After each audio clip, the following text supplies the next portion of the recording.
नमस्कार दोस्तों, आज यूपी की टॉप 50 बड़ी खबरें लेकर हाजिर हैं। अपने जिले की खबर सबसे पहले पाने के लिए कमेंट में अपना जिला जरूर बताएं।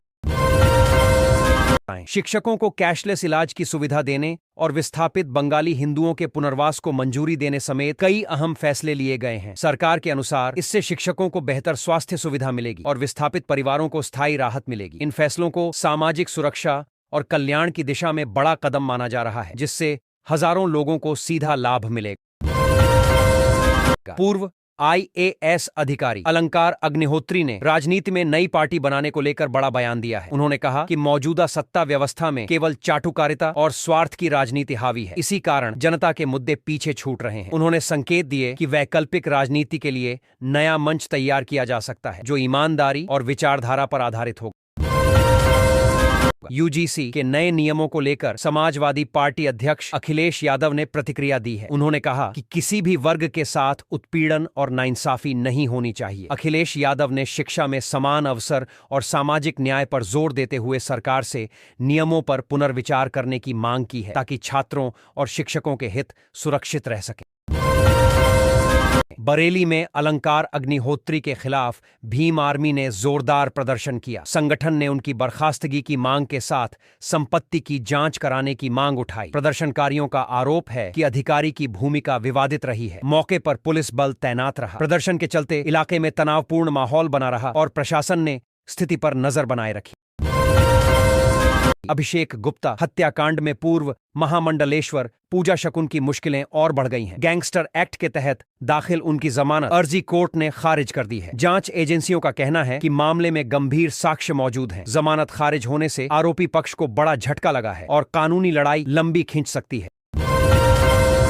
अवैध प्लाटिंग के खिलाफ प्रशासन ने सख्त कार्रवाई करते हुए बुलडोजर चलाया है। करीब 9.5 बीघा जमीन पर बनाई गई अवैध सड़क और नालों को तोड़ दिया गया। अधिकारियों का कहना है कि बिना अनुमति कॉलोनियां विकसित की जा रही थीं। इस कार्रवाई से भूमाफियाओं में हड़कंप मचा है और आगे भी अभियान जारी रहने की चेतावनी दी गई है।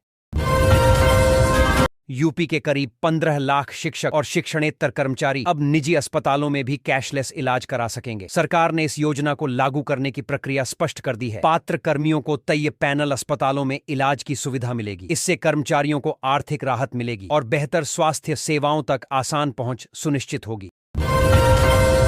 गोमती एक्सप्रेस के आरक्षित कोच में अनधिकृत यात्रियों के कब्जे के कारण 11 यात्रियों की ट्रेन छूट गई। यात्रियों ने आरोप लगाया कि टीटीई की लापरवाही से यह स्थिति बनी। भीड़ के कारण आरक्षित सीटों पर बैठना संभव नहीं हो पाया। घटना के बाद रेल प्रशासन की कार्यप्रणाली पर सवाल उठे हैं और जांच की मांग की जा रही है। नोएडा पुलिस ने दिल्ली जाने वाली कुछ गाड़ियों के प्रवेश पर अस्थायी प्रतिबंध लगा दिया है। ट्रैफिक व्यवस्था और सुरक्षा कारणों से यह फैसला लिया गया है। पुलिस ने बताया कि यह बैन तय अवधि तक लागू रहेगा। वैकल्पिक मार्गों की व्यवस्था की गई है। यात्रियों से अपील की गई है कि घर से निकलने से पहले ट्रैफिक एडवाइजरी जरूर देखें।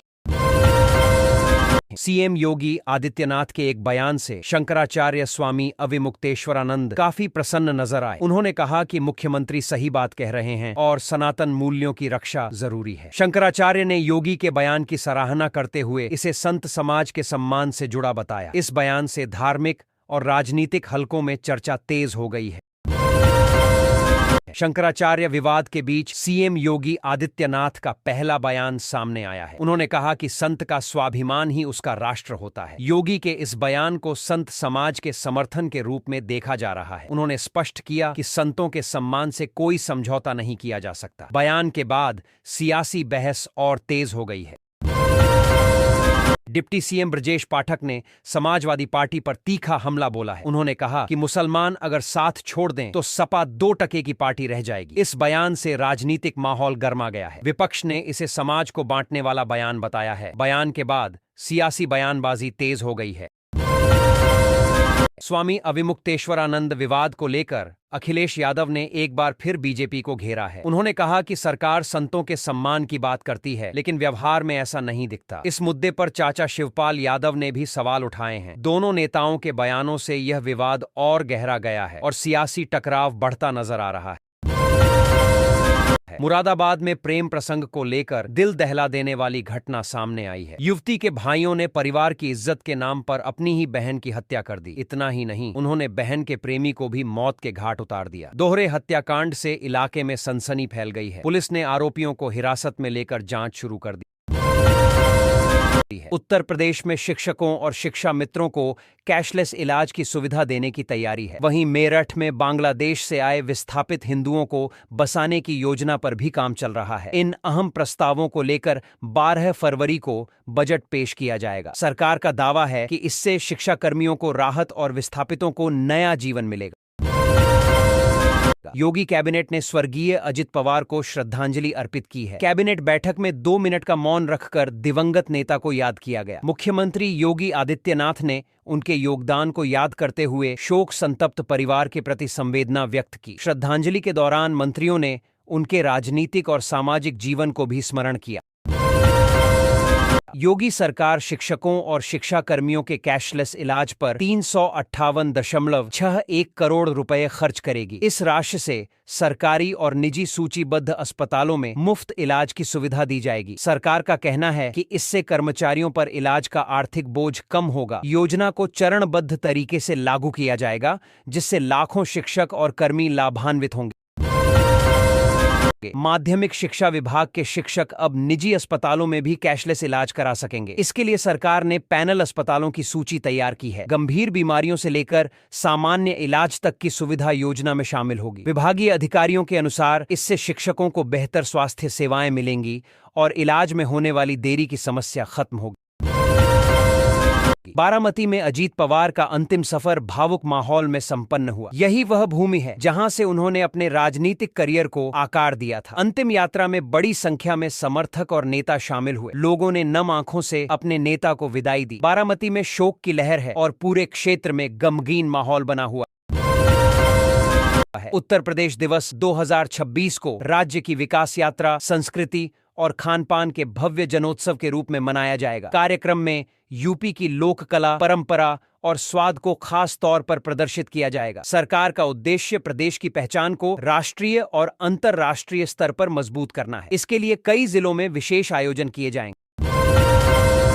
हाईकोर्ट ने एक महत्वपूर्ण टिप्पणी करते हुए कहा है कि सहमति से बने यौन संबंध को अपराध नहीं ठहराया जा सकता। कोर्ट ने स्पष्ट किया कि यदि दोनों पक्ष बालिग हैं और संबंध आपसी सहमति से बने हैं तो इसे आपराधिक मामला नहीं माना जा सकता। यह टिप्पणी व्यक्तिगत स्वतंत्रता और कानून की सही व्याख्या के लिहाज से बेहद अहम मानी जा रही है। PCSJ भर्ती को लेकर योगी कैबिनेट ने बड़ा फैसला लिया है। अब सिविल जज जूनियर डिवीजन की भर्ती के लिए न्यूनतम 3 साल का अधिवक्ता अनुभव अनिवार्य होगा। नियमावली में संशोधन को मंजूरी दे दी गई है। सरकार का कहना है कि इससे न्यायिक सेवा में व्यावहारिक अनुभव वाले योग्य उम्मीदवारों की नियुक्ति सुनिश्चित हो। उत्तर प्रदेश में पुरानी रजिस्ट्रियों के डिजिटाइजेशन के लिए योगी सरकार ने 6 महीने का अतिरिक्त समय दिया है। तकनीकी और प्रशासनिक कारणों से यह अवधि बढ़ाई गई है। सरकार का उद्देश्य जमीन से जुड़े रिकॉर्ड को पारदर्शी और सुरक्षित बनाना है, जिससे भविष्य में विवाद कम हो और आम जनता को सहूलियत मिले। मेला, जादू शो और संगीत कार्यक्रमों के विज्ञापन के लिए अब अनुमति लेना अनिवार्य होगा। योगी कैबिनेट ने इस प्रस्ताव को मंजूरी दे दी है। सरकार का कहना है कि इससे भ्रामक प्रचार पर रोक लगेगी और कानून व्यवस्था बनी रहेगी। बिना अनुमति विज्ञापन करने पर कार्रवाई का प्रावधान भी किया गया है। योगी कैबिनेट ने शहरी पुनर्विकास नीति 2026 को मंजूरी दे दी है। इसके तहत जर्जर और बेकार सरकारी संपत्तियों को तोड़कर नए भवन बनाए जाएंगे। सरकार का दावा है कि इससे शहरों का स्वरूप बदलेगा, बेहतर बुनियादी ढांचा तैयार होगा और भूमि का बेहतर उपयोग संभव हो सकेगा। प्रयागराज में माघ मेला अब मिनी कुंभ जैसा रूप ले चुका है। पहले जहां पूरे साल में करीब 5 करोड़ श्रद्धालु आते थे, वहीं अब 1 महीने में ही 18 करोड़ श्रद्धालु पहुंच चुके हैं। आस्था का यह सैलाब प्रशासन के लिए बड़ी चुनौती भी बन गया है। हालांकि व्यवस्थाओं की सराहना हो रही है। जमीन विवाद में दिल दहला देने वाली घटना सामने आई। चाचा द्वारा जमीन कब्जाने से परेशान मां बेटे ने जहर खा लिया। मरने से पहले बेटे ने कहा, मैं तुम्हारी हत्या भी कर सकता था, लेकिन जान दे रहा हूं। घटना के बाद परिवार में कोहराम मच गया और पुलिस जांच में जुट गई है। हादसे के बाद घायल ई रिक्शा चालक को बोनट पर लटकाकर जीप दौड़ाने का वीडियो सोशल मीडिया पर वायरल हो गया है। वीडियो में चालक मदद की गुहार लगाता नजर आ रहा है। मामले ने मानवता को शर्मसार किया है। पुलिस ने वीडियो के आधार पर जांच शुरू कर दी है और कार्रवाई के संकेत दिए हैं। यूजीसी के नए नियमों पर सुप्रीम कोर्ट द्वारा रोक लगाए जाने के बाद सियासत तेज हो गई है। यूपी कैबिनेट मंत्री संजय निषाद ने बड़ा बयान देते हुए कहा कि किसी भी नियम से छात्रों और समाज के साथ अन्याय नहीं होना चाहिए। उन्होंने केंद्र से सभी पक्षों को सुनकर फैसला लेने की मांग की है। बारामती विमान हादसे में उत्तर प्रदेश की बेटी पिंकी की मौत हो गई है। हादसे की खबर मिलते ही परिवार पर दुखों का पहाड़ टूट पड़ा। महाराष्ट्र और उत्तर प्रदेश दोनों राज्यों में शोक का माहौल है। परिजनों का रो रो कर बुरा हाल है और गांव में मातम पसरा हुआ है। ममता कुलकर्णी को महामंडलेश्वर पद से हटाए जाने के पीछे 3 बड़े कारण सामने आए हैं। बताया जा रहा है कि शंकराचार्य पर दिया गया बयान, मर्यादा उल्लंघन और संत परंपराओं के खिलाफ गतिविधियां इसकी वजह बनी। संत समाज ने स्पष्ट किया कि अनुशासन और परंपरा से समझौता नहीं किया जा सकता। कैंपस में छात्रों के 2 गुटों के बीच हिंसक झड़प हो गई। विवाद इतना बढ़ा कि पत्थरव शुरू हो गया। हालात बेकाबू होते देख कई थानों की पुलिस फोर्स मौके पर तैनात करनी पड़ी। घटना के बाद तनाव का माहौल है और प्रशासन ने जांच शुरू कर दी है। सेंट्रल नोएडा में एक परिवार ने सामूहिक रूप से जहर खा लिया। इस दर्दनाक घटना में माता पिता की मौत हो गई, जबकि 3 मासूम बच्चों को अस्पताल में भर्ती कराया गया है। बच्चे अब अनाथ हो गए हैं। पुलिस आर्थिक और पारिवारिक कारणों की जांच कर रही है। यूपी के शिक्षकों को योगी सरकार ने बड़ी सौगात दी है। अब उन्हें कैशलेस मेडिकल सुविधा का लाभ मिलेगा। सरकारी और सूचीबद्ध निजी अस्पतालों में इलाज कराया जा सकेगा। सरकार का कहना है कि इससे शिक्षकों पर इलाज का आर्थिक बोझ कम होगा और स्वास्थ्य सुरक्षा मजबूत होगी। नेशनल हाईवे पर तेज रफ्तार ऑडी कार में युवती ने खतरनाक स्टंट किया। 90 किलोमीटर प्रति घंटे की रफ्तार से दौड़ती कार में बगल वाली सीट से ड्राइविंग करते हुए वीडियो सोशल मीडिया पर वायरल हो गया। यह स्टंट जानलेवा साबित हो सकता था। पुलिस ने वीडियो का संज्ञान लेते हुए कार और युवती की पहचान शुरू कर दी है। यूपी के आगरा में पुलिस और बदमाशों के बीच मुठभेड़ हुई। हत्या के आरोपी अरबाज खान को पुलिस एनकाउंटर में मार गिराया गया। मुठभेड़ के दौरान एक कांस्टेबल गोली लगने से घायल हो गया, जिसे अस्पताल में भर्ती कराया गया है। पुलिस के अनुसार अरबाज पर कई संगीन मामले दर्ज थे और वह लंबे समय से फरार चल रहा था।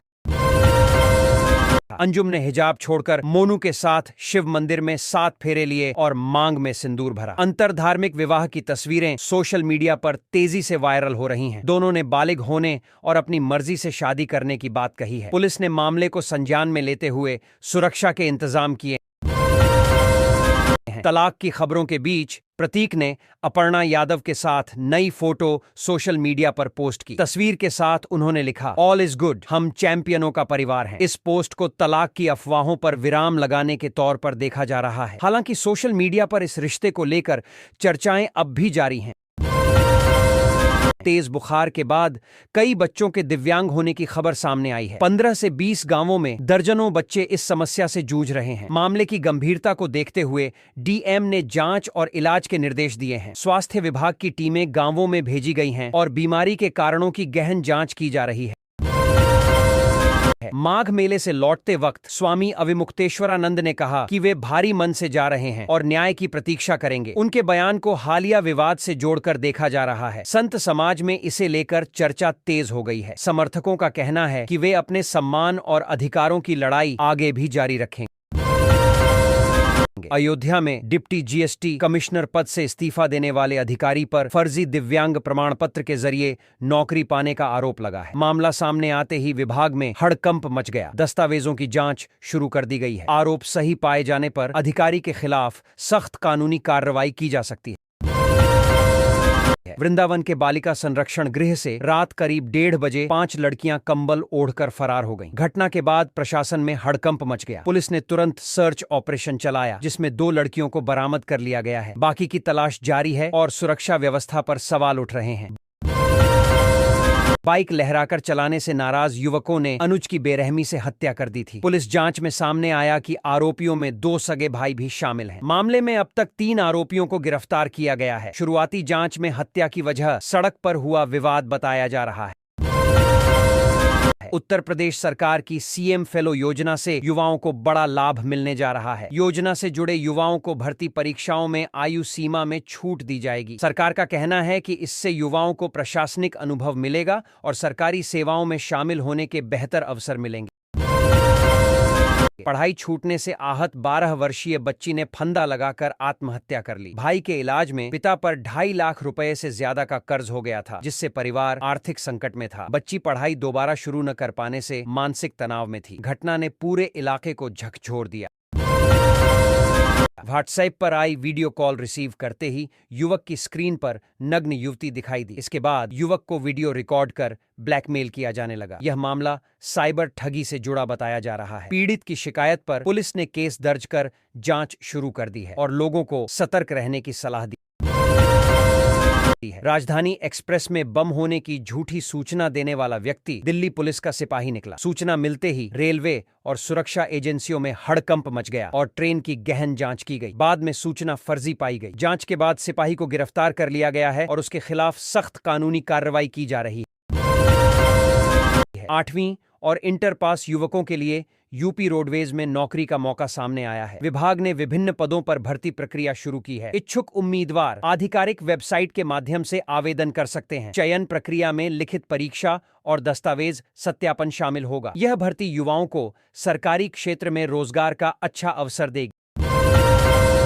यूपी के एक जिले में अब मॉडल शॉप के जरिए राशन वितरण किया जाएगा। शासन ने इस नई व्यवस्था के लिए बजट जारी कर दिया है। मॉडल शॉप पर तय मानकों के अनुसार राशन मिलेगा, जिससे पारदर्शिता बढ़ेगी। सरकार का दावा है कि इससे वितरण प्रणाली में सुधार होगा और लाभार्थियों को बेहतर सुविधाएं मिलेंगी।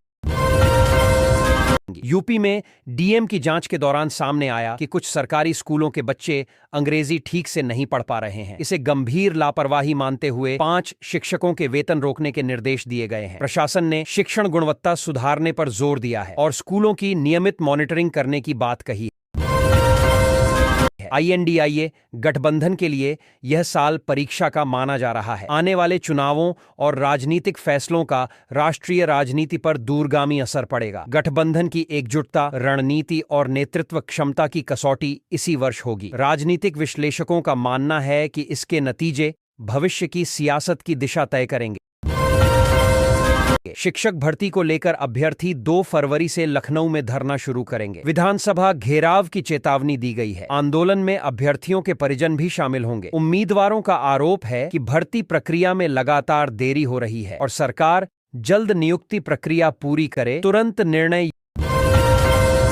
यूजीसी के नए नियमों के विरोध में पीलीभीत जिले के बीसलपुर में प्रदर्शन हुआ। आक्रोशित लोगों ने मुंडन कराकर विरोध दर्ज कराया। प्रदर्शनकारियों का कहना है कि नए नियम शिक्षा व्यवस्था को नुकसान पहुंचाएंगे और इन्हें तत्काल वापस लिया जाना चाहिए।